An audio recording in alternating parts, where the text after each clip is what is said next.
ओम शांति। आज सुनते हैं प्यारे बाबा की 8 अगस्त की मुरली से दिल में छपने वाली गहराई की बातें।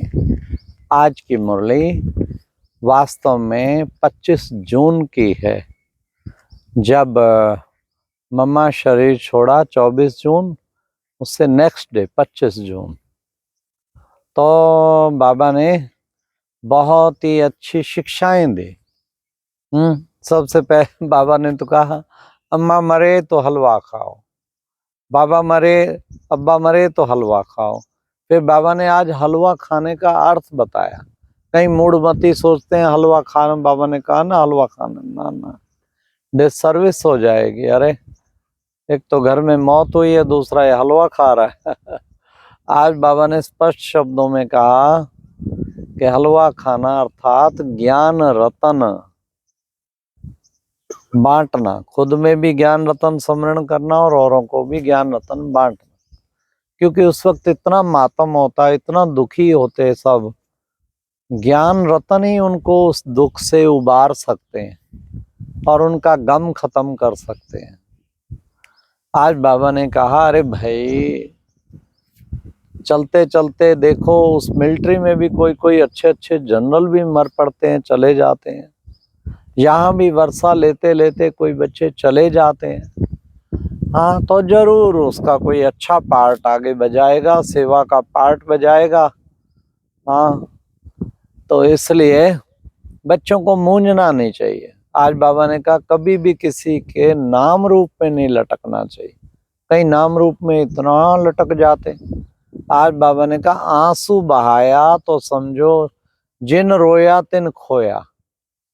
रोना बिल्कुल नहीं है। कमाल है प्यारे बाबा की, जिस मम्मा से, जिस मातेश्वरी के हस्त कमलों से जिन दादियों ने, बड़ी बहनों ने, सबने पालना लिया, उनके शरीर छोड़ने पे आंसू आंसू नहीं बहाया किसी। हमें ओम प्रकाश भाई जी इंदौर वाले सुना रहे थे कि मम्मा के शरीर छोड़ने पे हम पहुंचे और हम विजिटर रूम में बैठे थे। बाबा को बताया ओम प्रकाश बच्चा आया है 3-4 को लेके, तो बाबा आए मिलने। बाबा ने कहा आओ बच्चे, मुकानी देने आए हो बच्चे, मुकानी देने आए हो, माँ मर गई है तुम्हारी। मुकानी में अफसोस करने आए हो। कहते हम एकदम, बाबा ने ऐसा कर दिया जैसे कोई माहौल लगा ही नहीं, कोई गम वाला हो। एकदम बाबा ने रिलैक्स। हाँ, तो आप देखिए कितना बड़ा बात थी। बाबा अंग संग रहने वाला और ऐसी सोल जिसका 84 जन्म पार्ट ऑफ था, लेकिन आंसू नहीं आया। प्रैक्टिकल नष्टो मोहा बनने में पता लगता है ना।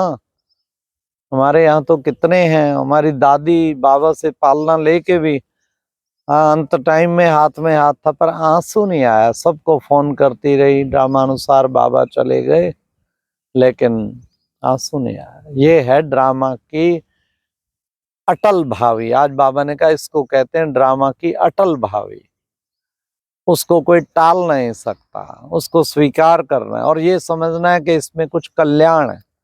बाबा ने कहा देखो बच्चे, बाप भी कल्याणकारी और संगम युग भी कल्याणकारी, तुम बच्चे भी कल्याणकारी। तो अकल्याण कभी हो ही नहीं सकता। कहते हैं कल्याण ना हो जाए, मेरा कल्याण हो गया, ऐसा हो गया तो कल्याण हो गया, ना ना ना। इसलिए कभी नहीं डरना चाहिए, चला गया तो पता नहीं क्या हो जाएगा। अरे नहीं, सब ठीक होगा। बैठा है ना हजार भुजाधारी, किसी को भी पेश कर देगा, सब ठीक होगा। तो बाबा कितना अच्छा हम बच्चों को बताते हैं। तो ऐसा कल्याणकारी स्थिति अपनी बना के रखनी है। और बाबा ने फिर साथ साथ ये भी कहा कि बच्चों को सृष्टि के आदि मध्य अंत का राज उसको समझना है। सृष्टि के आदि मध्य अंत को, राज को समझने से तुम क्या बन जाते? चक्रवर्ती राजा रानी। तो चक्र बुद्धि से लगाओ और चक्रवर्ती राजा रानी बन जाओ। हाँ, हम ऐसे चक्रवर्ती बने तब बाबा भी खुश होगा और हम सब बच्चे भी दुआओं के पात्र बनेंगे। आज बाबा ने कहा तुम बच्चों को अशरीरी शांत चित्त बनना है। हाँ देखें, अशरीरी जब बनते हैं तो शांत चित्त बन ही जाते हैं। सारा दिन चेक करें कितना देर देह अभिमान में रहते हैं और कितना अशरीरी बनते हैं। अशरीरी बनना एक बहुत अच्छा गुण है, उससे शांति भी आएगी, आनंद भी आएगा, प्रेम भी आएगा, सब गुण आएंगे।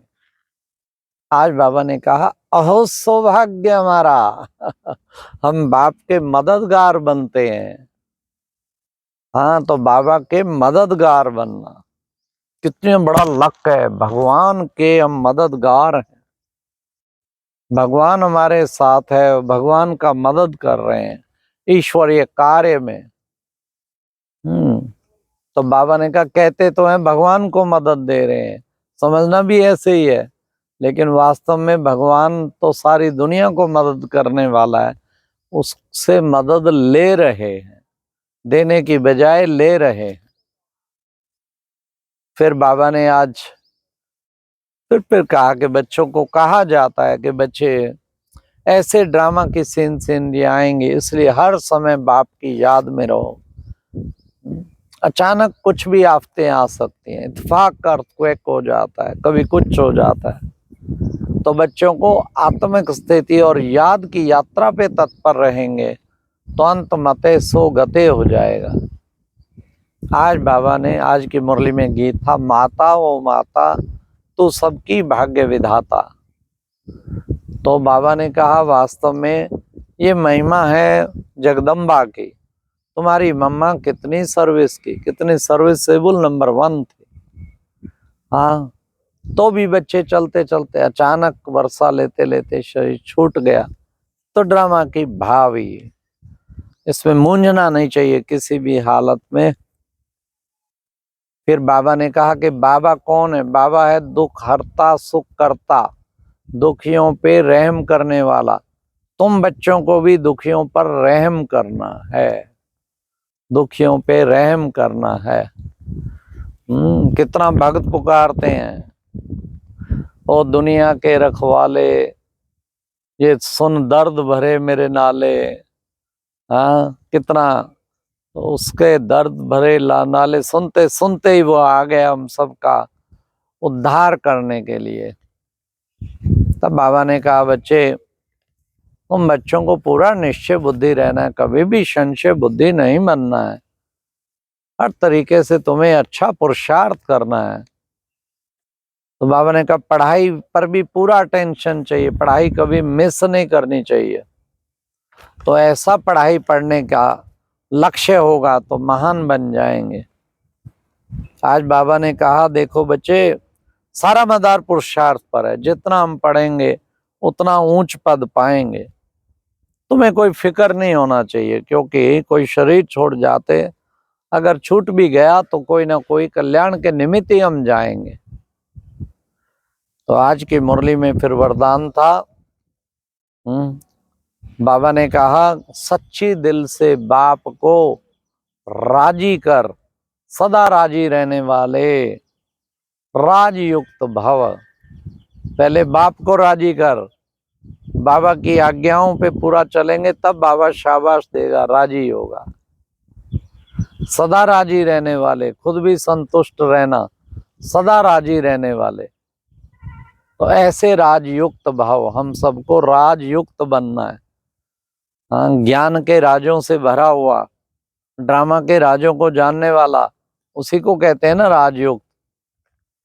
आज की मुरली में स्लोगन था सच्ची दिल से दाता विधाता वरदाता को राजी करने वाले ही रूहानी मौज में रहते हैं।